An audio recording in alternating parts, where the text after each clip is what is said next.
Hello friends, સ્વાગત છે તમારું ચેનલમાં। તો આજે આપણે બનાવીશું ગાંઠિયા, ફાફડા, ભજીયા સાથે ખાવાની મજા આવે એવી કઢી। તો કઢી બનાવવા માટે 2 ચમચી ચણાનો લોટ, વઘાર માટે તેલ, રાઈ, લીલા મરચાં, ચપટી હિંગ, 3 થી 4 લીમડાના પાન, સ્વાદ પ્રમાણે મીઠું, સાથે હળદર પાવડર અને ગળપણ માટે 2 ચમચી ખાંડ લીધી છે, લીંબુ લેશું અને કોથમીરના પાન। સામગ્રી બધી આવી ગઈ છે। હવે આપણે કઢી માટેનું બેટર તૈયાર કરી લઈશું। તો 1 વાટકામાં 2 ચમચી ચણાનો લોટ ઉમેર્યો છે અને થોડું પાણી ઉમેરીને ગાંઠા ન વળે એ રીતનું બેટર આપણે તૈયાર કરી લઈશું। તો અત્યારે આપણે થોડું પાણી ઉમેરીને આ રીતનું એકદમ સ્મૂથ બેટર તૈયાર કરી લેવાનું છે। જો તમે એકસાથે પાણી ઉમેરશો તો ગાંઠા રહી જશે, એટલા માટે થોડું પાણી ઉમેરીને આ રીતનું એકદમ સ્મૂથ બેટર તૈયાર કરી લેવાનું છે। અને હવે આપણે 1 કપ પાણી ઉમેરીને મિક્સ કરી લઈશું। તો તમે જોઈ શકો છો કે આ રીતનું ગાંઠા વગરનું મિશ્રણ તૈયાર થઈ ગયું છે। અને હવે આપણે સ્વાદ પ્રમાણે મીઠું ઉમેરશું, 1/4 ચમચી આપણે હળદર પાવડર ઉમેરીશું, સાથે 2 ચમચી ખાંડ ઉમેરીશું। ખાંડનું પ્રમાણ તમે તમારા ટેસ્ટ મુજબ લઈ શકો છો। આ કઢી થોડી ગળી જ હોય છે, એટલે તમે સ્વીટ બનાવી શકો છો। અને આ રીતે મિશ્રણમાં મિક્સ કરી લઈશું અને તમે જોઈ શકો છો કે એકદમ પતલું બેટર આપણે રાખ્યું છે। તો હવે આપણે વઘાર કરી લઈશું। ગાંઠા વગરનું બેટર આપણે તૈયાર કરી લીધું છે અને હવે આપણે કઢીનો વઘાર કરી લઈશું।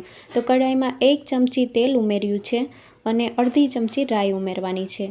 કઢીમાં રાઈનું પ્રમાણ થોડું વધારે હોય છે, એટલે આપણે વઘારમાં રાઈ થોડી વધારે ઉમેરશું। 3 થી 4 લીમડાના પાન, ચપટી હિંગ અને 1 લીલા મરચાંને મેં આ રીતે ઝીણા કાપીને ઉમેર્યા છે। તીખાશ તમે તમારા ટેસ્ટ મુજબ લઈ શકો છો અને વઘારને આપણે સાતળી લઈશું। વઘાર સરસ સતળાઈ ગયો છે અને હવે આપણે જે કઢીનું બેટર તૈયાર કર્યું છે તે ઉમેરશું। સાથે આપણે અડધો કપ પાણી ઉમેરવાનું છે। તો 2 ચમચી ચણાના લોટ સાથે આપણે 1.5 કપ પાણી લીધું છે। જો તમને વધારે થીક લાગે તો તમે પાછું પાણી ઉમેરી શકો છો। કઢીને આપણે શરૂઆતમાં ચમચાથી આ રીતે ચલાવતા રહેવાનું છે, જેથી બેટરમાં ગાંઠાને એવું ન વળે। તો તમને બેટર બતાવું તો આ રીતનું અત્યારે થોડું પતલું છે, પણ જેમ ઉકળશે તેમ આ બેટર થોડું થીક થશે। તો 2 થી 3 મિનિટમાં જ આ રીતે ઉકાળો આવી ગયો છે અને તમે જોઈ શકો છો કે હવે પહેલાં કરતાં થોડું થીક થઈ ગયું છે બેટર। તો હવે આપણે ગેસની ફ્લેમ બંધ કરી દઈશું। 2 થી 3 મિનિટમાં જ આ કઢી તૈયાર થઈ જશે અને હવે આપણે અડધા લીંબુનો રસ ઉમેરશું।